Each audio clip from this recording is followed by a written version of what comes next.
I was born with 3 different heart defects.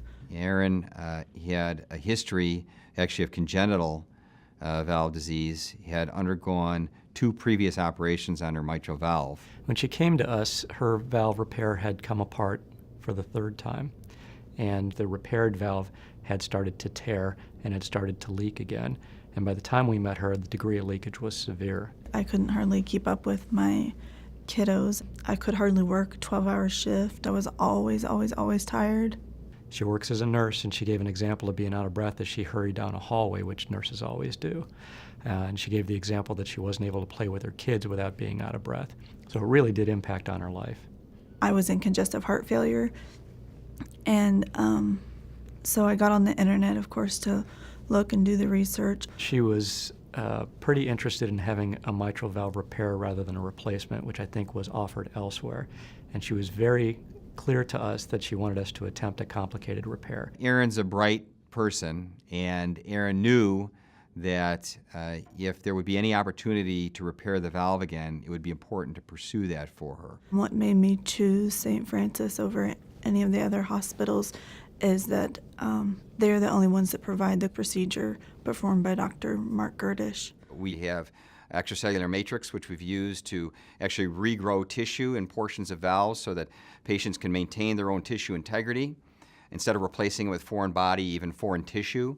I only wanted one more surgery, and this was it. This was a permanent fix. It gives her a valve that performs normally. And the most normal performing valve is going to be your own valve. When I first met with Dr. Shea and Dr. Gerdish, both of them made me feel very at ease and very confident that they knew what they were doing and that they were actually the best in the business. That made me feel very confident in choosing them to be, of course, the ones that were repairing my heart. The tissue that she had was still workable, and I also knew that if I had to add or expand, I could use the extracellular matrix in order to reconstruct some portion of the valve. They reconstructed my mitral valve. They reconstructed the chordae tendineae, which are the small tendons that when they contract, that opens the valve. And they also had to reconstruct my entire pericardium, which is the sac that lines the heart. I could almost immediately tell a difference.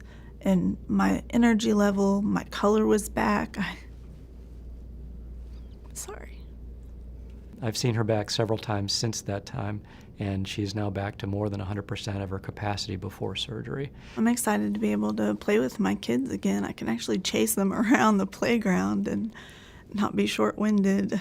For her, a repair of her mitral valve was successful and offered her return to a normal lifestyle. I've been completely asymptomatic for the first time ever. That's wonderful. Erin has expressed to us, of course, that our staff took wonderful care of her, and she's right. Every detail is attended to.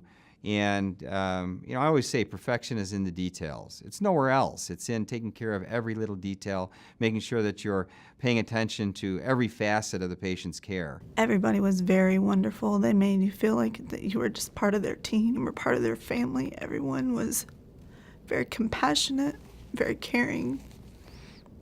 The nurse that was with me right before a procedure offered to say a prayer with me, and she did.